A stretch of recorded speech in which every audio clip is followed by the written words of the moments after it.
The execution of Jesus of Nazareth is one of the best-known stories in humanity. We believe we know every detail as if they were carved in stone. The Garden of Gethsemane, the kiss of Judas, Pilate's trial, and finally, Golgotha. But this rock, this absolute certainty, begins to crack when we look closely. Behind the narrative handed down to us lies a different story, darker and infinitely more complex. Centuries have been spent searching it for divine meaning or factual confirmation. Instead of seeking divine meaning, we will treat this event as a crime scene, and our primary investigator will be an analytical intelligence, impartial and purely logical, a system we call Pneuma. We provided the system with everything known about those crucial hours: the four Gospels, apocryphal texts, writings of Roman and Jewish historians, archaeological data, and forensic research. We asked the only question that mattered: what really happened? The answer the system began to construct was overwhelming. The first conclusion, which we call the canon, was that the four main witnesses do not just contradict each other in details, they describe fundamentally different events. The official version is not a faithful account, but a constructed legend whose seams are still visible. We have four documents in hand: the Gospels of Matthew, Mark, Luke, and John. For our analysis, these are depositions written decades after the fact. Mark offers the oldest and most grounded draft. Matthew and Luke use it as a base, but each adds their own touch, one focused on prophecies and the other on a more humanistic portrait. And then there is John, who rewrites the rules, presenting an almost divine Jesus and an entirely different chronology. When we cross-reference these four texts, the system identified over 150 significant contradictions. The magnitude of the problem becomes clear in Jesus' final 24 hours. It all begins in the darkness of Gethsemane. Matthew and Mark tell us that Judas betrayed his master with a kiss, a signal for the guards, the classic image of betrayal. However, in John's version, there is no kiss. Jesus himself walks toward the group and announces himself. The power in his words is so great that the guards fall to the ground. A secret conspiracy requiring a signal or an open confrontation? Both could not have happened. In the same scene, a disciple cuts off the ear of Malchus, a servant of the high priest. As for who it was, 3 Gospels maintain anonymity. Only John, decades later, reveals the name Simon Peter. 3 evangelists ignore Malchus's fate, but Luke, the physician, adds a unique detail. Jesus touches the ear and heals it, a miracle in the midst of his own arrest. Why would the others forget such a powerful detail? The picture begins to unravel, and then come the trials. Any legal analysis of the process described in the Gospels reveals a critical flaw. The process violates every law of the time. The trial in the Sanhedrin takes place at night on the eve of Passover, with false witnesses and a verdict delivered the same night. Each of these points was a grave violation of Jewish law. It resembled an execution script more than a trial. In Pilate's court, the story becomes even more glaring. Pilate, a governor known for cruelty, suddenly appears mild and indecisive. An analysis of his historical profile shows that the behavior described in the Gospels is almost entirely incompatible with his personality. A Roman administrator with absolute power would not negotiate with a crowd. The conclusion is inevitable. The founding documents of this story seem to be less a faithful account and more evidence of a cover-up, scars left by editors who shaped the narrative for their own purposes. We are facing the greatest secret of all. If the story we were told was a staged performance, who was behind the scenes moving the pieces? The villains we know might have just been actors. And if the forces behind this execution were far more powerful and the game much more complex, The official version of history has collapsed. The cracks in the rock of certainty have become an abyss. If the narrative we know was a fabrication, the question that matters is why. To find the answer, we must stop looking toward the sky for a divine plan and start looking toward the palaces of Jerusalem, where real power was exercised. The execution of Jesus, more than a drama about faith and blasphemy, seems to have resulted from a brutal political calculation. The case must be viewed for what it truly was, a political assassination. The official version hands us convenient villains like fanatical priests and a weak governor. It's a simple picture, but history is rarely that clean. The reality revealed by Newman's analysis of first-century Judean political data is a web of interests, fear, and survival, where every player acted with cold calculation. At the top of the pyramid was the Sanhedrin and its leaders, Caiaphas and Annas. In the Gospels, they are guardians of the faith, but that is merely the mask. The high priests of that era were not just spiritual leaders. They were the wealthiest aristocracy, collaborators whose positions and fortunes depended on their loyalty to Rome. Their primary function was to ensure stability, collect taxes, and crush any sign of rebellion. A large-scale revolt would mean the loss of power, money, and most likely, their lives. In this powder keg on the eve of Passover, with Jerusalem packed with pilgrims, Jesus of Nazareth emerges. His popularity grows. Crowds follow him. He speaks of a kingdom, a word that to the ears of a Roman informant sounded like a threat. But the final straw wasn't a sermon. It was a specific action, the clearing of the temple merchants. In the canonical version, it is an act of righteous anger, but an economic analysis shows something else. The trade in the temple was a monopoly controlled by the families of the high priests. It was the primary source of their immense wealth. When Jesus overturned the tables, he directly attacked the financial empire of the elite. It was a declaration of war. Even so, the greatest risk was his popularity. The probability of riots was extremely high. Any riot would attract Roman legions. The result would be a massacre and the deposition of the elite. In the Gospel of John, Caiaphas says a phrase that is the key to everything. It is better that one man die for the people than that the whole nation perish. These are not the words of a fanatic. They are those of a pragmatic politician. Jesus had become too big a risk.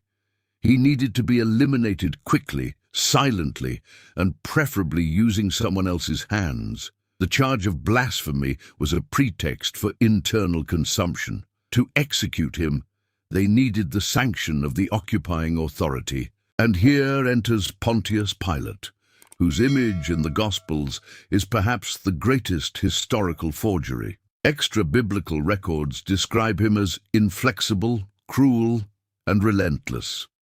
He was the typical iron-fisted Roman administrator whose sole mission was to maintain order at any cost. Compassion and doubt are characteristics incompatible with his real personality. So, what actually happened in the Praetorium? The Sanhedrin did not go to Pilate with a request. They went with a solution. They brought him the leader of a potential rebellion, doing the dirty work for him.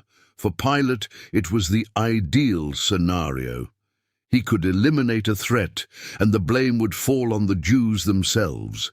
There was no hesitation. The accusation that Jesus proclaimed himself king was an automatic death sentence. It would have been a quick administrative liquidation. The scene with Barabbas then takes on another meaning. If both agreed on the execution, why the theater? It was a move to manipulate public opinion. The crowd in the square was not the people, but a small, organized group brought in to create the right image.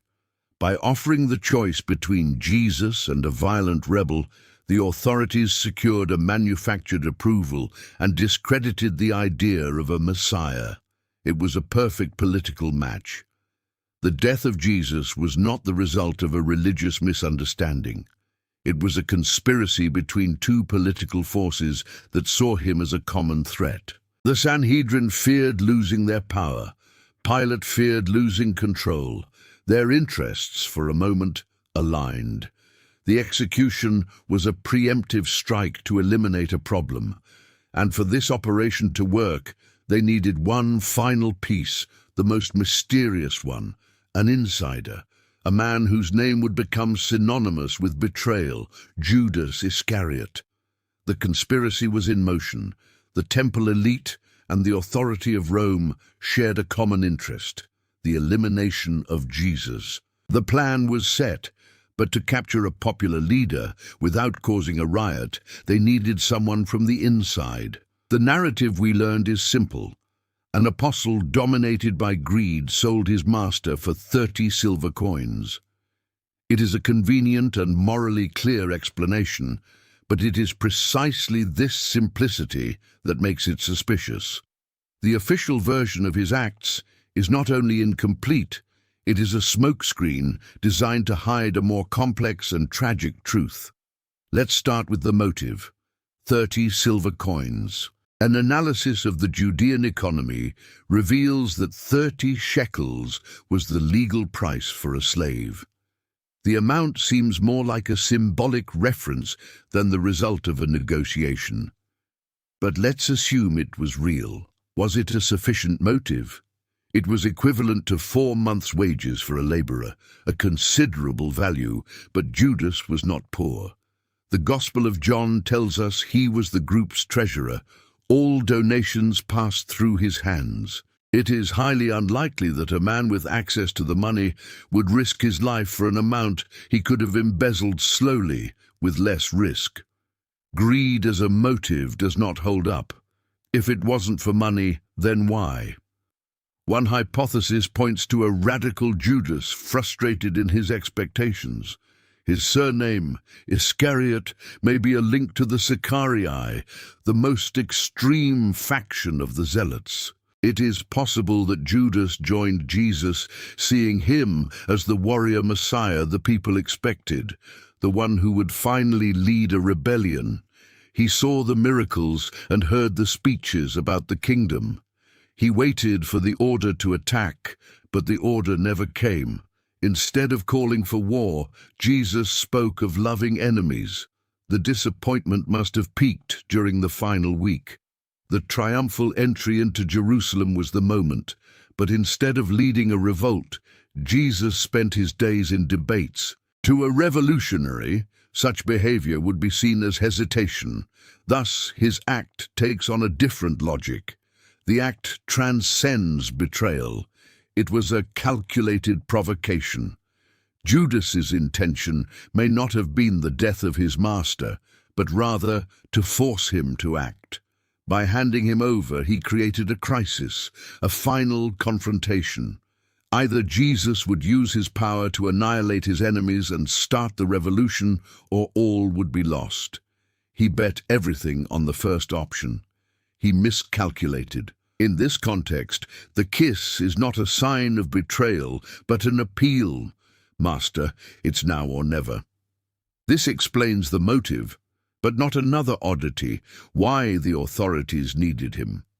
Jesus taught openly in the temple. His face was known. The answer is tactical. What they needed wasn't so much someone to identify him, but someone to lead them to him. The mission was to arrest him silently at night in an isolated location. Only someone from the inner circle could provide that information. Judas sold a window of opportunity for a special operation. His fate after the kiss is even more disturbing. And here, the canonical texts contradict each other. Matthew tells a story of remorse. Judas tries to return the money and, consumed by guilt, disappears. But the book of Acts paints a different picture. There, Judas uses the money to buy a field and dies in a terrible accident. Both stories cannot be true at the same time. He cannot have gotten rid of the money out of remorse and also used it to buy property. The existence of such conflicting versions is a sign that the truth about his end was hidden. Judas, realizing he had been manipulated, tried to go back. He became a dangerous witness, the only one who knew the details of the conspiracy. He needed to be silenced. His death, stripped of despair or divine punishment, resembles a loose end being tied up. Judas was not the great villain of this story. He was its second victim, a pawn used and then removed from the board. The background of the conspiracy has been revealed. The political elite and the authority of Rome united to eliminate a problem. Now the stage is set for the final act, Golgotha, a symbol of suffering and redemption. For millennia, art has given us a specific image of the crucifixion, a noble figure, almost serene, on a high cross. It is a powerful icon, but it is not reality. Today, we must set the icon aside and face what this execution truly was. We now enter the forensic analysis of the execution. We provided Pneuma with everything science knows about Roman crucifixion, cross-referencing this data with the timeline of Jesus' final moments. The conclusion is that from a physiological standpoint, the events described in the official version are nearly impossible. The tool of execution itself needs revision. Forget the Latin cross of the paintings. The Romans were practical and brutal engineers. The goal was not aesthetic, but the maximum efficiency of punishment. The most common form was a T-shaped cross, or simply a vertical stake. The crossbeam, the patibulum, was carried by the condemned. The execution was a public and humiliating spectacle. The victim was stripped as a warning to others. It was a ritual to destroy human dignity. Now for the process itself. How did a person die on the cross? The image of nails in the palms of the hands is wrong. The tissues of the palm would not support a body's weight. To fix the hands, executioners drove a thick nail through the wrist, where the bones offered support. This is also where the median nerve passes, one of the largest nerve bundles in the arm. The piercing causes a burning, unbearable pain, like a continuous electric shock exploding in the brain with every movement. The feet were nailed with the knees bent. This position was the true mechanism of torture, because the killer on the cross isn't the pain or the blood, it's asphyxiation. Hanging by the wrists, the body's weight locks the chest in the position of maximum inhalation. The person can breathe in, but cannot breathe out. To release the air, they must lift their body, pushing against the nail through their feet, causing a new wave of excruciating pain, while the friction of the wrists against the nails sends shocks of fire through the arms. Life on the cross was a monstrous cycle. The body hangs, the lungs fill with air, exhalation is impossible, panic sets in. Instinct forces a superhuman effort to lift the chest and release the air. For an instant, there is relief, but the pain becomes unbearable and the body collapses, starting the cycle over. Every breath is a choice between suffocation and torture. Death dragged on for hours or days. It usually didn't arrive before 24 hours. Here is the biggest problem. According to Mark, Jesus spent only 6 hours on the cross. John reports an even shorter period. For a healthy 33-year-old man, this is astonishingly fast. The probability of death by standard crucifixion in 6 hours is less than 5%. Such a rapid death could only occur with factors that accelerated it. The Romans had a method for this: breaking the victim's legs. Without support, the person could not lift themselves to breathe. Death by asphyxiation came in minutes. And here is the paradox. John tells us the soldiers broke the legs of the other 2 condemned men, but when they reached Jesus, they saw he was already dead. His rapid death was not the result of an order, but something that happened on its own. which increases the strangeness. The final element is the spear thrust, given to confirm a death that had already occurred, not to cause it. The forensic analysis of the execution is complete. The canonical version suggests the rapid death was a miracle, but this was no accident. What if the entire process was designed to end within that time frame? The body needed to be removed before sunset. If Jesus were dying at a normal pace, the plan would have failed. What if his death was not just an execution, but a controlled process? If so, who controlled it, and for what purpose? The cold analysis of the execution has left us with a disturbing conclusion. Jesus' abnormally fast death on the cross does not fit the physiology of a standard crucifixion. It is a piece that doesn't fit the rest of the puzzle, an anomaly suggesting the timeline of events was not left to chance. His death, timely and rapid, seems to have been a critical condition for what would follow. We have already analyzed the conspirators' motives and the murder process. Now it's time to investigate the crime scene itself, the location, the props, the staging. In our minds, the image is clear: a lonely and sinister hill outside the walls of Jerusalem, called Golgotha. At its summit, 3 tall and symmetrical crosses rise against the sky. It is a powerful image engraved in our culture. But what if this scene is also little more than a theatrical production, created long after the fact? What if the true location of the execution and its primary tool were completely different? The question of Golgotha must be decoded. The analysis will show that even the description of the site and the execution tool was intentionally distorted, transforming a dirty and banal execution into a mystical and grand drama. Let's start with the name, Golgotha. In Aramaic, it means skull. The evangelists translate it as the place of the skull. Why? Tradition offers 2 explanations. Either the hill was shaped like a skull, or according to a later legend, it was where Adam's skull was buried. Both explanations create a beautiful mythological backdrop, but likely have nothing to do with reality. The Romans always performed executions in public, highly visible locations, usually along busy roads leading to the city.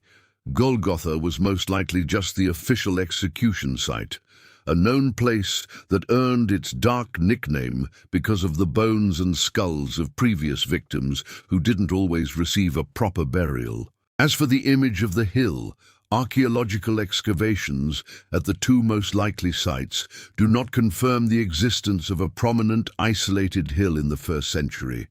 It is more likely it was an abandoned quarry or a small rocky outcrop. No majestic mountain, no natural stage, just a wasteland near a road, chosen for logistics and intimidation. The image of the lonely hill is a later invention by artists and theologians who needed a more dramatic setting. The reality was much dirtier and more prosaic. If the location was common, what about the execution tool that became the symbol of a global religion, the cross? We are so accustomed to its image that we don't even question if it was actually like that. A linguistic analysis of the original New Testament texts in Greek reveals something surprising. The key word the evangelists use to describe the tool is stauros. In our translations, it is unequivocally translated as cross, but in 1st century Greek its meaning was much broader. In Greek, stauros primarily meant a vertical stake, a pole, or any sharpened piece of wood driven into the ground. The exact shape of the execution tool is not clear from the text. It was imagined later. Archaeology, for its part, is silent. Wooden tools do not survive 2,000 years in the soil. In the entire history of archaeology in Palestine, no Roman cross has been found. There is only one incredibly important piece of evidence. In 1968, the tomb of a man named Jehohanan was found, executed by the Romans around the same time as Jesus. In his heel bone was a large bent nail with fragments of olive wood. It is the only direct physical proof of a Roman crucifixion with nails. The reconstruction of this discovery showed the victim's feet were nailed not to the front of the stake, but through the sides in a twisted and unnatural position. This proves the brutal reality of the execution, but again says nothing about the presence or absence of a crossbeam. The Romans were practical. The simplest, cheapest, and fastest form of a stauros was a simple pole. The Latin cross, with the beam inserted below the top, was just one variation, and by no means the most common. So why did this image become dominant? It was a symbolic appropriation. The cross, as a symbol, already existed long before Christianity in many cultures, carrying positive meanings. For a young religion trying to conquer the world, it was much more advantageous to adapt a powerful and recognizable symbol than to promote the image of its God dying shamefully on a rustic stake. The choice of the Latin cross was, in essence, a brilliant strategic decision that allowed a sign of shame to be recoded into a sign of triumph. The execution site was not a majestic hill. The tool was likely a simple stake or a T-shaped structure, but if even the setting and props were altered, what about the special effects? Matthew, Mark, and Luke report supernatural phenomena accompanying the execution. A darkness that covered the land for 3 hours, from noon to 3 p.m., and right after Jesus' death, a powerful earthquake. Were these events a divine sign, as the canon claims, or do they hide explainable natural phenomena that were later woven into the narrative to increase dramatic effect? Let's analyze what we call the signature of darkness. We will cross-reference the Gospel testimonies with astronomical catalogues and seismic data from the ancient world. And what Pneuma will reveal is that these miracles may have a perfectly rational explanation, one that does not make the story any less mysterious, but simply adds another, entirely unexpected layer. We have dismantled the crime scene. The analysis of the Golgotha question showed that the image we have, the majestic hill and noble cross, is a later artistic reconstruction, a setting created to ennoble an act of brutality.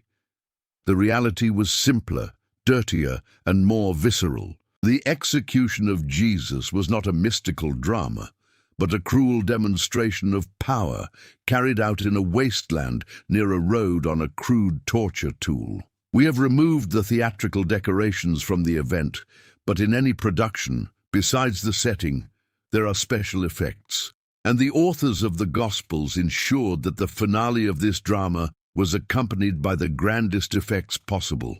3 of the evangelists, Matthew, Mark, and Luke, tell us of 2 supernatural events during and just after Jesus' death. The first is a darkness that covered the earth for 3 hours. The second, a powerful earthquake that split rocks and tore the veil of the temple in Jerusalem. For the believer, these are undeniable signs of divine intervention. For the skeptic, they are pious inventions inserted into the text to increase impact. But we are neither believers nor skeptics. We are investigators. And for us, these 2 events are crucial clues. Did they really happen? And if so, what were they? Today, we will compare these testimonies with cold, objective data from astronomy and seismology. And what we will discover is more surprising than any legend. These events were likely real, but not miraculous. They were natural phenomena that, by coinciding with the execution, created an effect that changed the course of history. Let's start with the darkness. 3 hours of pitch black in broad daylight. The first explanation that comes to mind is a total solar eclipse. It's the most obvious explanation, but here we find our first insurmountable contradiction. A solar eclipse can only occur during a new moon. Jewish Passover, by definition, is always celebrated on a full moon. It is astronomically impossible for a solar eclipse to have coincided with Passover. The eclipse version is therefore discarded. What remains? A metaphor. The evangelists don't speak of a symbol, they speak of a physical event. If it wasn't an eclipse or a metaphor, what could it have been? In analyzing the natural phenomena of that region, the system focused on one well-known in the Middle East, a powerful sandstorm known as the Khamsin. It is a dry, hot and suffocating wind blowing from the deserts. When it arrives, it carries millions of tons of fine dust, turning day into night. The effect of a severe Khamsin matches the gospel description impressively. The sky darkens rapidly, the solar disk is completely hidden, visibility drops to a few meters, and such a storm can last for several hours. A person without modern meteorological knowledge would describe this event exactly as a darkness that covered the earth. The probability of a strong Khamsin in Judea during spring is high. Imagine the scene. A public execution is underway. Suddenly, the sky begins to darken. A suffocating wind rises, carrying sand that blinds eyes and fills lungs. The sun disappears. For 3 hours, the city plunges into a sinister gloom. For the superstitious crowd, for the disciples, for the soldiers, this could not be a coincidence. It was an omen. The heavens were furious. A natural phenomenon that coincided with the human tragedy was immediately and inevitably interpreted as a miracle. Now for the second event, the earthquake. Here the situation is even more interesting. Unlike the darkness mentioned by 3 evangelists, only Matthew writes about the earthquake. Jerusalem is located near a giant tectonic fault. The region is seismically active. Earthquakes are not rare there. The possibility of a tremor that day is entirely plausible. The most likely scenario is that a tremor occurred in Jerusalem, perhaps not very strong, but enough to be felt. And this tremor tore the temple veil. The veil was not a light curtain. It was a massive, heavy tapestry, up to 18 meters high, the symbol of the separation between God and man. A sudden tremor could have toppled its support, causing the fabric to tear under its own weight. For the witnesses, it was a shocking sight, the holiest place suddenly exposed, and this happened at the exact moment the man accused of blasphemy died on the cross. The connection was obvious. Matthew, writing for a Jewish audience, understood the power of this symbol. He didn't just record the fact, he amplified it, adding apocalyptic details like rocks splitting. He transformed a real event into a cosmic catastrophe. The analysis of the signature of darkness is complete. We have 2 real and explainable natural phenomena, a sandstorm and a local earthquake. Their uniqueness lies not in their nature, but in their synchronicity. They happened at the right time and the right place, becoming the perfect fuel for the birth of a myth. But what did the authorities think of this? For Caiaphas and Pilate, it was a disaster. The signs could provoke the revolt they so feared. Their first task would be to demystify the events. Jesus' followers would do the opposite.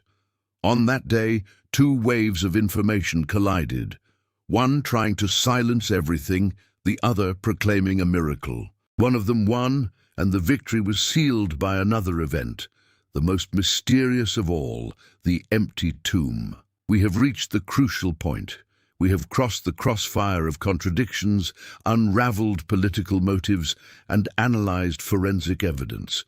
We proved that the canonical story is a facade, a masterfully constructed legend. Now it's time to see what this facade hides. The complete reconstruction of events reveals a brutal scenario. It's not just a theory, it's the synthesis of all collected data. It is the most likely scenario of what actually happened in those 3 days. Forget everything you knew.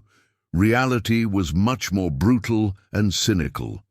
On Thursday night, the Last Supper is not a farewell dinner. It's the final strategic meeting. Jesus, the leader of a surrounded movement, knows his arrest is inevitable. He has no illusions. He knows his mission in its current form has failed. He gives final instructions. Judas Iscariot leaves. He is in negotiations with Caiaphas's agents. They didn't pay him 30 coins. They promised that Jesus would only be arrested and pressured. Judas believes he is forcing a crisis that will compel his master to show his power. He is not a traitor. He is a deceived idealist. In the early hours, the capture at Gethsemane occurs quickly and silently. A small detachment from the temple guard. They don't need Judas to identify Jesus, but to indicate the place and time, ensuring a capture without a riot. Brief resistance from Peter is contained, and Jesus is taken. Still in the early morning, the Sanhedrin trial is a sham. Not a legal hearing, but a political meeting to prepare the case for the Romans. They need a religious charge, blasphemy for internal consumption. But for Pilate, they prepare a document regarding treason against the state. At dawn on Friday, Jesus is taken to Pontius Pilate. There are no philosophical debates. Pilate, a cruel administrator, sees a problem his collaborators brought him on a silver platter. The charge is clear. This man proclaims himself king. For a Roman governor, this is a death sentence. The scene with Barabbas is political theater, staged for an organized claque. The choice between Jesus and a rebel is public contempt for the idea of messianism. Pilate's decision is instantaneous.